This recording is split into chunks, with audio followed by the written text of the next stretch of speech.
સ્વાગત છે ફરીકવાર આપણી યુટ્યુબ ચેનલ નકોમરીશની અંદર. આજના વિડીયોની અંદર વાત કરીએ જે લોકો પાસે રેશન કાર્ડ છે અને એને અનાજ નથી મળતું તો એને ચાલુ કરવા માટે અરજી છે કેવી રીતે કરવી મિત્રો, કઈ જગ્યાએ કરવી ને કેટલા ડોક્યુમેન્ટ જોશે, સંપૂર્ણ આજના વિડીયોની અંદર છે માહિતી મેળવીશું મિત્રો.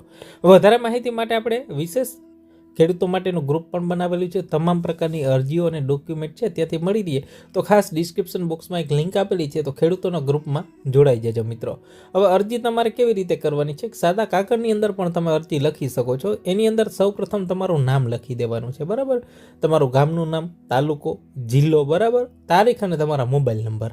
ત્યારબાદ તમારે આ અરજી કરવાની છે મિત્રો પુરવઠા જે અધિકારી હોય, બરાબર, ઝોનલ ઓફિસર, મામલતદાર કચેરીની અંદર જઈ અને તમારે જે પુરવઠા શાખા છે એની અંદર આપવાની છે મિત્રો, બરાબર. પુરવઠા શાખા હોય મામલતદાર કચેરીની અંદર, એની અંદર તમારે અરજી આપવાની છે, બરાબર. એટલે તમારે મામલતદાર કચેરીએ જવાનું છે અને એક સાદા કાગળની અંદર પણ તમે અરજી છે એ કરી શકો છો ને.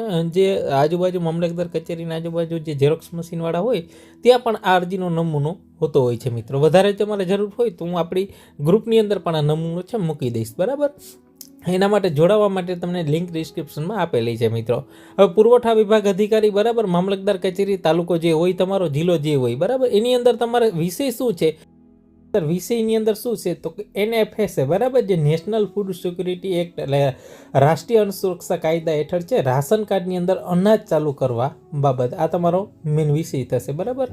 હવે પ્રતિ પુરવઠા અધિકારી સવિનય ભારત સરકાર જણાવવાનું કે તમારું જે કાર્ડ હોય, BPL હોય તો BPL ને APL હોય તો APL, બરાબર. તમારે લખવાનું BPL હોય તો ખાલી BPL જ લખવાનું, APL તમારું કાર્ડ હોય, બરાબર, જે આપણે ધોરી પરમિટ ને કારી પરમિટ કહીએ છીએ, બરાબર. કારી પરમિટ એટલે APL, ધોરી પરમિટ એટલે BPL, બરાબર. એ જે કહેવાય ને કે કાર્ડ ધારક છું, જે તમારું નામ હોય એ નામ લખવાનું બરાબર હોય એ તમારે લખી દેવાનું છે.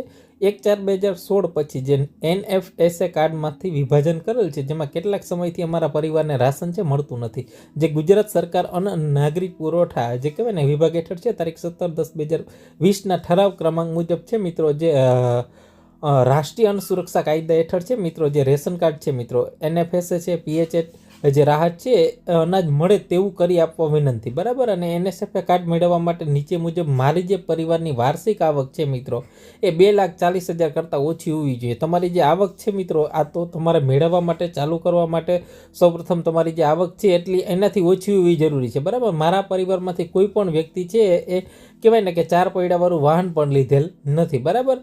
આ સાથે મારી અરજી સાથે તમામ પુરાવાઓ છે એ હકીકત આપું છું ને આથી ખાતરી કરું છું, બરાબર. આટલું તમારે લખવાનું છે. અને આના સાથે તમારે કયા કયા વસ્તુ આપવાની છે તો કે બધાની તમારે જેટલા જે કુટુંબની અંદર જે હોય, બરાબર, જે સભ્ય એક ઘર હોય એની અંદર જેટલા રેશન કાર્ડના હોય એ તમામની આધાર કાર્ડની ઝેરોક્ષ, રેશન કાર્ડ હોય એની ઝેરોક્ષ, જમીન નકલ, બરાબર, લાઇટ બિલ છે અને આવકનો દાખલો, આ તમામ ડોક્યુમેન્ટ આ સાથે જોડવાના છે. અને નીચે તમારો આપનો વિશ્વાસ હોય એમાં તમારી સહી અને નામ તમારું લખી નાખવાનું છે મિત્રો. આ તમારા અરજી છે એ કહેવાય ને પુરવઠા વિભાગની અંદર આપવાની રહેશે મિત્રો. તો આ વિડીયો તમને કેવો લાગ્યો તો આ વિડીયો તમારા બીજા મિત્રો સુધી પણ અવશ્ય શેર કરજો મિત્રો. તો આ રાશન કાર્ડની અંદર અનાજ ચાલુ કરવા